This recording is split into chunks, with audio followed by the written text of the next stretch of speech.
Good morning to everyone. So this is our problem number 8 under deduction from gross total income. So here determine the net income of Dr. Karan for the assessment year 2019-20 from the following particulars. First one is chargeable business income. So this is your business income. This income falls under PGBP head. So next to long-term capital gain in respect of commercial building, long-term capital gain in respect of shades. So both information regarding long-term capital gain. Next to income from horse race, they provided gross amount. Then no need to do, otherwise no need to apply the grossing of formula here. The entire amount is taxable under the head of income from other sources. Next to winning from lottery, they given as net. We need to convert this amount as a gross amount. For that reason we need to apply the grossing of formula. So 1,92,000. So this winning from lottery, this is also a part of income from other sources. Next to expenditure on recovery of lottery price. So in previous videos we discussed any expenditure regarding casual incomes that cannot be deduct out of from income. So the complete information will be ignored. Next to interest from IDBA, this is also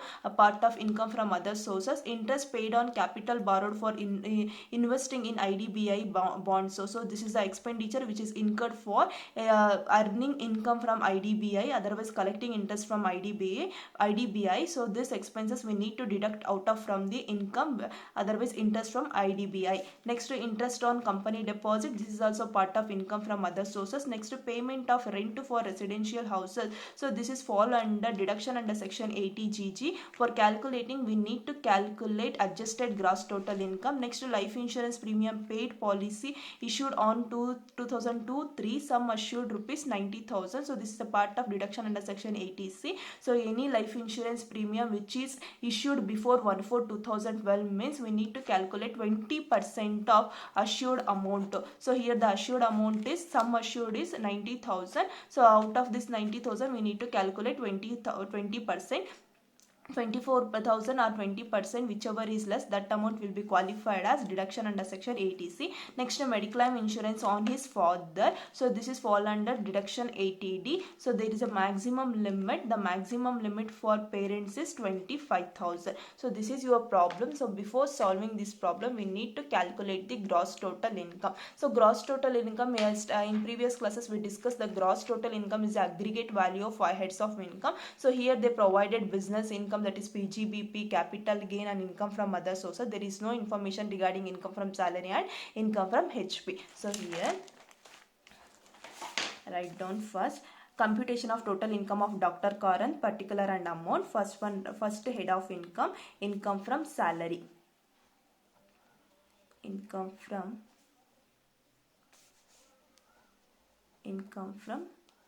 salary. So there is no information regarding income from salary, so write nil. Next head of income, income from house property,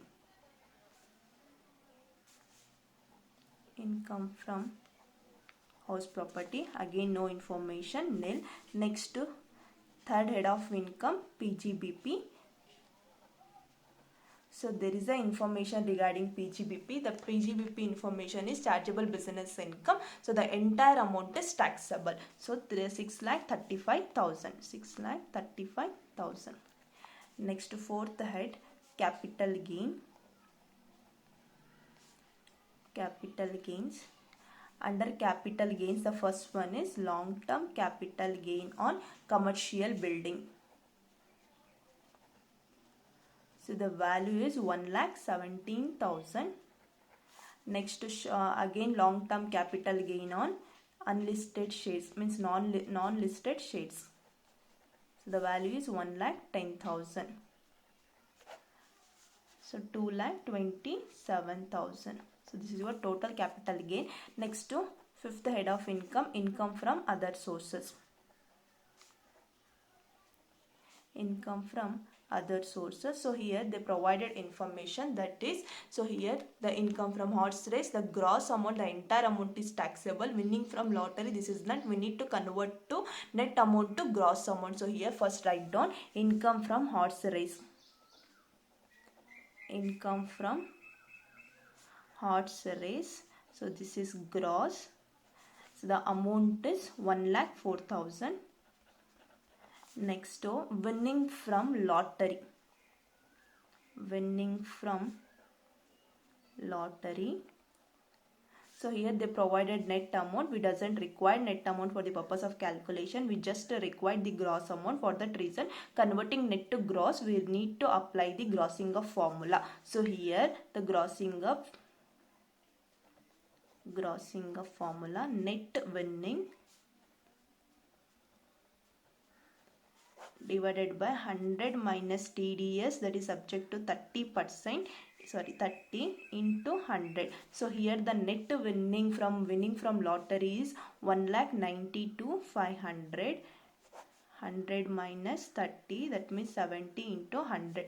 So better 1,95,000 into 1,92,500 into 100 divided by 70. So 2,75,000. So write down 2,75,000. So next, so he earning certain interest from IDBI and also he incurring certain expenditure for collecting this interest. We need to deduct this expenditure out of the income. So first write down interest from IDBI.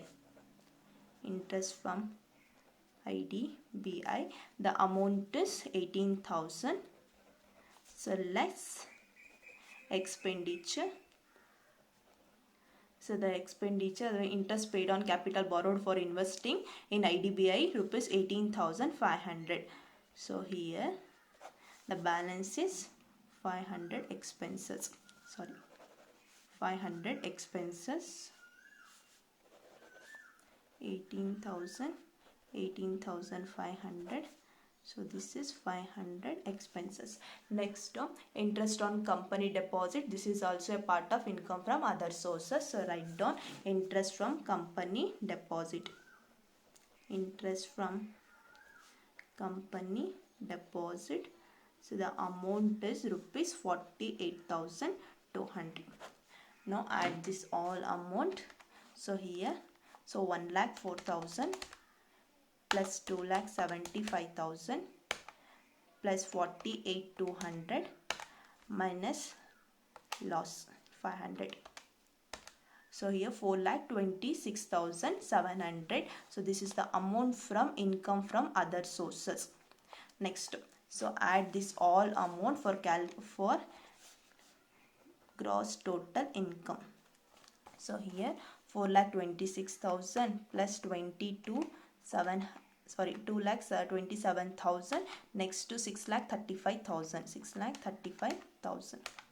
So this is 12,88,700 is your gross total income. So 12,88,700. So this is your gross total income. Next we have to deduct deduction. Otherwise chapter 6A deduction.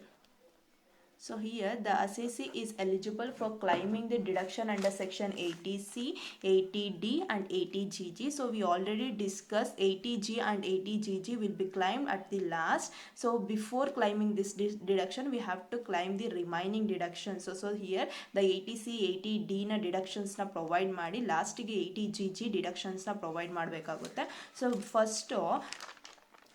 first write down 80C deduction. Under section 80C. So 80C, that is subject to life insurance premium. Yes, we discussed. So life insurance premium which is issued before 1/4/2012 means we have to compare that amount and 20% of sum assured. So the sum assured is 90,000. So 90,000 ಮೇಲೆ 20% na calculate ಮಾಡಿದ್ರೆ, so 90,000 into 20%. So 18,000 or 24,000, whichever is less, that amount is qualified as deduction. So here write down, so life insurance premium.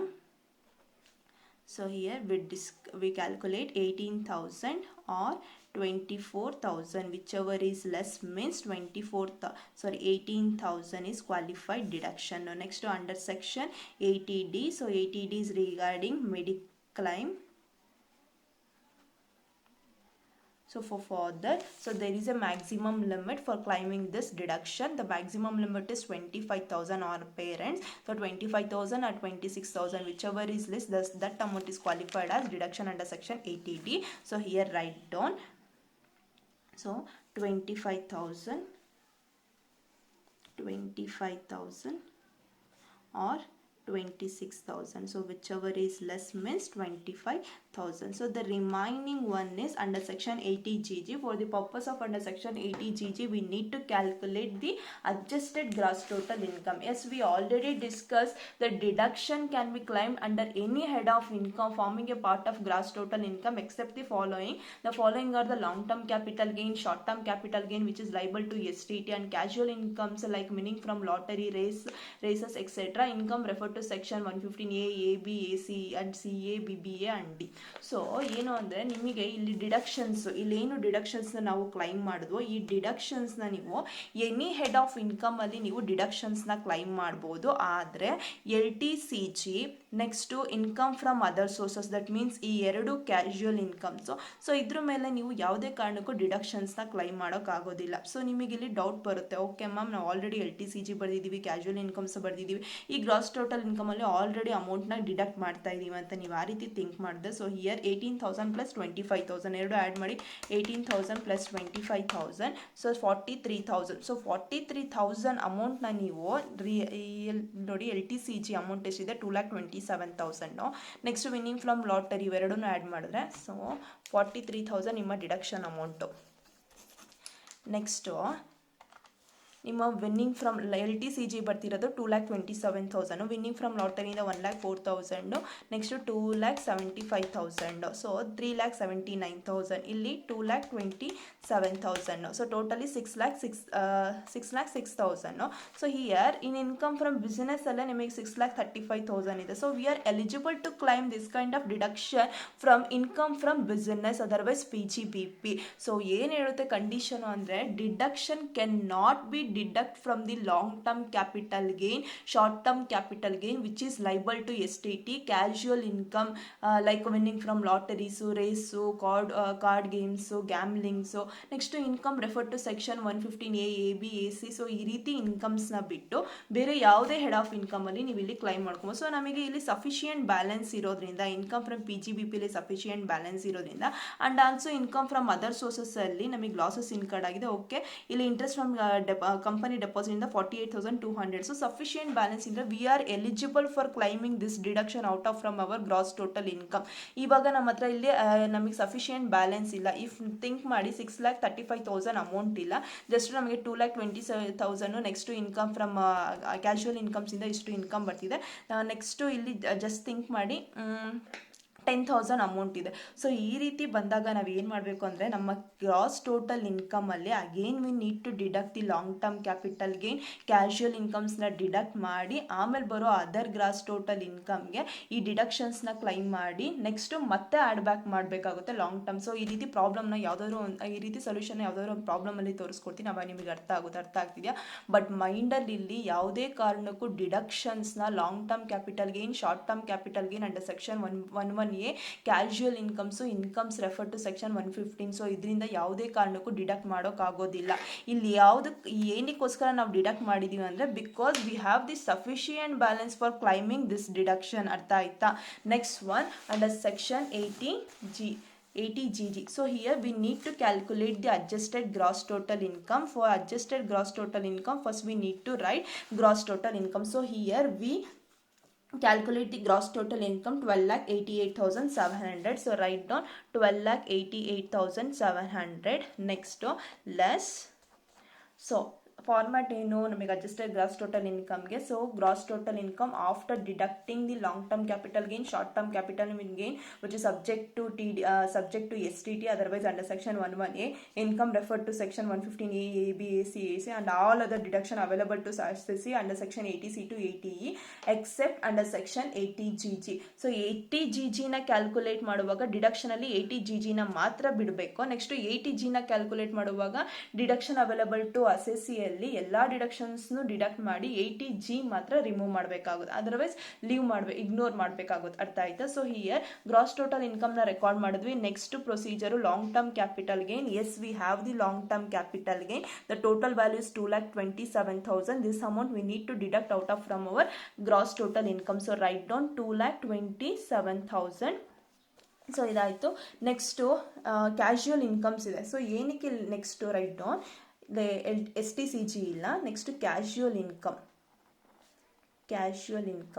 So casual ಇನ್ಕಮ್ಸ್ನ ಮಾತ್ರ ನಾವಿಲ್ಲಿ deduct ಮಾಡಬೇಕು. So interest is your not casual income. Next interest from company deposit is not your casual income. Casual income is nothing but just income earning from horse races, gambling, winning from lotteries, card games, puzzles. So ಈ ರೀತಿ ಇನ್ಕಮ್ಸ್ನ ನೀವು generate ಮಾಡ್ತೀರ ಅಂದ್ರೆ that income is nothing but consider as a casual income. So casual income 1,04,000 plus 2,75,000. So write down 1,04,000 plus 2,75,000.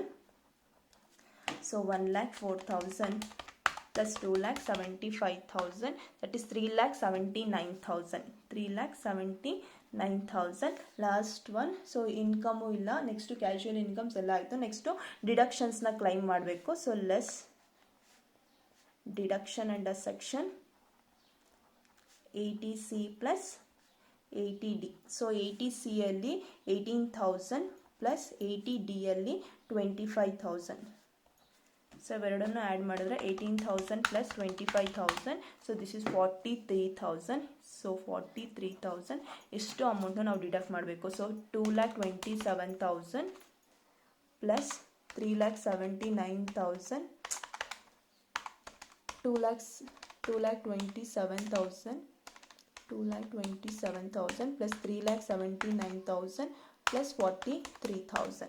So 6,49,000. So ಇದನ್ನು ನೀವು gross total ಇನ್ಕಮಲ್ಲಿ less ಮಾಡಿದ್ರೆ 12,88,700 ಅಲ್ಲಿ ಲೆಸ್ ಮಾಡಿದ್ರೆ ಬರೋ amount 6,39,700. So this is your adjusted gross total income. So ನಿಮಗೆ doubt ಬರುತ್ತಮ್ಮ, ನಮ್ಮ ಫಾರ್ಮ್ಯಾಟಲ್ಲಿ ಯಾವುದೇ ಕಾರಣಕ್ಕಲ್ಲಿ ಕ್ಯಾಶುಯಲ್ ಇನ್ಕಮ್ಸ್ನ ಮೆನ್ಷನ್ ಮಾಡಿರಲಿಲ್ಲ for the purpose of calculating adjusted gross total income. Then why you consider casual income year ಅಂತ ನಿಮ್ಗೆ ಡೌಟ್ ಬಂದರೆ, so as I said, so no deduction can be claim from long term capital gain, short term capital gain, casual incomes and income refer to section 115A, AB, AC and CA. ಈ ರೀತಿ continuation ಸಿಗುತ್ತೆ. So ಇಲ್ಲಿ ನಿಮ್ಮ gross total income ಅಲ್ಲಿ, so here ನಿಮ್ಮ gross total income ಅಲ್ಲಿ casual incomes include ಆಗಿದೆ, long term capital gain include ಆಗಿದೆ. ಸೊ ಈ ರೀತಿ ಇನ್ಕ್ಲೂಡ್ ಆಗಿರೋ ಅಮೌಂಟ್ ಮೇಲೆ ಯಾವುದೇ ಕಾರಣಕ್ಕೂ ನಾವು ಡಿಡಕ್ಷನ್ಸ್ನ ಕ್ಲೈಮ್ ಮಾಡೋಕ್ಕಾಗೋದಿಲ್ಲ. ಫಾರ್ ದಟ್ ರೀಸನ್ನು ಆ ಗ್ರಾಸ್ ಟೋಟಲ್ ಇನ್ಕಮ್ ಅಲ್ಲಿ ಏನೇನು ನಾನು ಹೇಳಿದೋ, short term capital gain, long term capital gain, short term capital gain which is subject to STT ಆಗಿರಬೇಕು, otherwise liable to STT under section 111 ಏನೇ ಆಗಿರ್ಬೇಕು. ಅರ್ಥ ಆಗ್ತೀನಿ. ನಾವು ಲಾಂಗ್ ಟರ್ಮ್ ಕ್ಯಾಪಿಟಲ್ಗೇನು ಕ್ಯಾಶುಯಲ್ ಇನ್ಕಮ್ಸ್ ಏನಾದರೂ ಇನ್ಕ್ಲೂಡ್ ಆಗಿದ್ರೆ ನಾವು ಯಾವುದೇ ಕಾರಣಕ್ಕೂ ಡಿಡಕ್ಷನ್ಸ್ನ ಕ್ಲೈಮ್ ಮಾಡೋಕ್ಕಾಗೋದಿಲ್ಲ. ಫಾರ್ ದಟ್ ರೀಸನ್ ನಾವೇನು ಮಾಡ್ತೀವಿ, ಆ ಇನ್ಕಮ್ಸ್ನ ಮತ್ತೆ ಲೆಸ್ ಮಾಡ್ಕೊತೀವಿ. ಸಿ, ಗ್ರಾಸ್ ಟೋಟಲ್ ಇನ್ಕಮಲ್ಲಿ ಏನೇನು ಆ್ಯಡ್ ಆಗಿತ್ತೋ ಇನ್ಕಮ್ಸು, ಆ್ಯಡ್ ಆಗಿರೋ ಇನ್ಕಮ್ಸ್ ಎಲ್ಲ ನಾವು ಲೆಸ್ ಮಾಡಿ ರಿಮೈನಿಂಗ್ ಅಮೌಂಟ್ನ ನಾವು ಅಡ್ಜಸ್ಟೆಡ್ ಗ್ರಾಸ್ ಟೋಟಲ್ ಇನ್ಕಮ್ ಅಂತ ಟ್ರೀಟ್ ಮಾಡ್ತೀವಿ. So this is the format. So this is the calculation for adjusted gross total income. Next, deduction under section 80GG. So this we already discussed in previous videos. The rent paid are 10% of adjusted gross total income. So here the paying the rent, the payment of rent for a residential house, that is 1,36,000. So the here rent paid is 1,36,000. 1,36,000. So ಇಲ್ಲಿ 10% of adjusted gross total income. So ಇಲ್ಲಿ 6,39,700 ಮೇಲೆ 10% ನಾವು calculate ಮಾಡಿದ್ರೆ 63,970. So 63,970 ಆಗುತ್ತೆ. So ಈ 1,36,000 so next 1,36,000 ಅಲ್ಲಿ 63,970 ನಾವು deduct ಮಾಡಿದ್ರೆ ನಮಗೆ ಅಮೌಂಟು 72,030 ರೂಪೀಸ್ ಬರುತ್ತೆ. Next 25% of adjusted gross total income. The adjusted gross total income is 6,49,000. So ಇದ್ರ ಮೇಲೆ 25%ನ ಕ್ಯಾಲ್ಕುಲೇಟ್ ಮಾಡಿದ್ರೆ amount 1,62,425. Next to 5,000 per month. So this is a format for calculating deduction under section 80G. So ಇದೇ ಪ್ರಕಾರ ನೀವು calculate ಮಾಡಬೇಕು. So 5,000 per month ಅಂತ calculate ಮಾಡಿದ್ರೆ 60,000. ಸೊ ಇಷ್ಟರಲ್ಲೂ ಈ ಮೂರರಲ್ಲೂ ವಿಚ್ ಎವರ್ ಈಸ್ ಲೆಸ್ ಆಗುತ್ತೋ ಅಮೌಂಟು ಕ್ವಾಲಿಫೈಡ್ ಆಗುತ್ತೆ ಆಸ್ ಅ ಡಿಡಕ್ಷನ್. ಸೊ ಈ ಮೂರಲ್ಲಿ ವಿಚ್ ಎವರ್ ಈಸ್ ಲೆಸ್ ಅಂದರೆ 60,000 as a deduction under section 80GG. So write down deduction under section 80GG. So 80GG is a rent paid. So here qualified amount is 60,000. So next, so ಈ amount ಈ ಮೂರನ್ನು add ಮಾಡಿದ್ರೆ 1,03,000. 1,03,000. So ಈ 1,03,000ನ ನಿಮ್ಮ gross total ಇನ್ಕಮಲ್ಲಿ deduct ಮಾಡಿದ್ರೆ 11,085,700. So 11,085,700. So this is your total income, otherwise taxable income. Total income. That's it. Thank you. So ಅರ್ಥ ಆಯ್ತಲ್ವಾ? So ಇದೇ ರೀತಿ ಕ್ಯಾಲ್ಕುಲೇಟ್ ಮಾಡಬೇಕು. Better make it as notes. So notes deduction can be claimed under any of the following income forming a part of GIT gross total income except the following long term capital gain, short term capital gain, liable for STT under section 11A, 111A. Casual incomes. So ಏನಕ್ಕೆ casual income adjusted gross total ಇನ್ಕಮಲ್ಲಿ ನಾವು deduct ಮಾಡಿದ್ವಿ ಅಂದರೆ only for this purpose, because the casual income ಮೇಲೆ ಯಾವುದೇ ಕಾರಣಕ್ಕೂ ಡಿಡಕ್ಷನ್ಸ್ನ claim ಮಾಡೋಕ್ಕಾಗೋದಿಲ್ಲ. ಏನಾದರೂ ಈ ಕ್ಯಾಶುವಲ್ ಇನ್ಕಮ್ ನಿಮ್ಮ ಗ್ರಾಸ್ ಟೋಟಲ್ ಇನ್ಕಮಲ್ಲಿ ಇದ್ದರೆ ಅವಾಗ ನಾವು ಅದನ್ನು ಡೈರೆಕ್ಟಾಗಿ ಡಿಡಕ್ಟ್ ಮಾಡಬೇಕಾಗುತ್ತೆ. For that reason adjusted gross total ಇನ್ಕಮಲ್ಲಿ ನಾವು ಕ್ಯಾಶುವಲ್ ಇನ್ಕಮ್ಸ್ನ ಡಿಡಕ್ಟ್ ಮಾಡಿದ್ವಿ. Make it as important. Casual adjusted gross total ಇನ್ಕಮ್ನ ಕ್ಯಾಲ್ಕುಲೇಟ್ ಮಾಡುವಾಗ ನಿಮ್ಮ ಗ್ರಾಸ್ ಟೋಟಲ್ ಇನ್ಕಮಲ್ಲಿ ಕ್ಯಾಶುವಲ್ ಇನ್ಕಮ್ಸ್ ಇನ್ಫಾರ್ಮೇಷನ್ ಇದ್ದರೆ you must and should deduct that amount for calculating adjusted gross total income out of from gross total income. So gross total ಇನ್ಕಮಲ್ಲಿ ನೀವು compulsory casual ಇನ್ಕಮ್ಸ್ನ deduct ಮಾಡಲೇಬೇಕು. ಯಾವಾಗ ಅಂದರೆ ಕ್ಯಾಶುವಲ್ ಇನ್ಕಮು ಗ್ರಾಸ್ ಟೋಟಲ್ ಇನ್ಕಮಲ್ಲಿ include ಆದಾಗ. ಅರ್ಥ ಆಗ್ತಿದೆಯಾ? ಸೊ ಇಲ್ಲಿ ನಮ್ಮ ಪ್ರಾಬ್ಲಮಲ್ಲಿ gross total income, so this gross total ಇನ್ಕಮಲ್ಲಿ ಕ್ಯಾಶುವಲ್ ಇನ್ಕಮ್ಸ್ ಇನ್ಕ್ಲೂಡ್ ಆಗಿತ್ತು. For that reason for the purpose of calculating adjusted gross total income we deduct this amount. ಅರ್ಥ ಆಗ್ತಿದೆಯಾ? ಸೊ LTCG ಮೇಲೂ ಯಾವ ಡಿಡಕ್ಷನ್ಸು ಬರೋಲ್ಲ, ಕ್ಯಾಶುವಲ್ ಇನ್ಕಮ್ ಮೇಲೂ ಯಾವ ಡಿಡಕ್ಷನ್ಸು ಬರೋಲ್ಲ. ಸೊ ಇವೆರಡನ್ನೂ ಡಿಡಕ್ಟ್ ಮಾಡಿದ್ವಿ. STCG ಇನ್ಫಾರ್ಮೇಷನ್ ಇಲ್ಲ, income under the head of 115A, AB. So ಈ ರಿಲೇಟೆಡ್ ಇನ್ಫಾರ್ಮೇಷನ್ಸ್ ಇರಲಿಲ್ಲ. ಅರ್ಥ ಆಯ್ತಾ? Next one. So here casual income referred to section 115A, AB, AC, CA, BBA and D. So life insurance premium, so this is under section 80C. If the policy issued before 1/4/2012 means 20% of sum assured na calculate ಮಾಡಬೇಕು and actual amount which is paid, whichever is less that amount is qualified as deduction under section 80C. So again if the policy is issued after ಅಂತ ಬಂದರೆ same 10% na calculate ಮಾಡಬೇಕು. So under section 80D the medical insurance premium maximum limit for parents is 25,000. That's it. Thank you.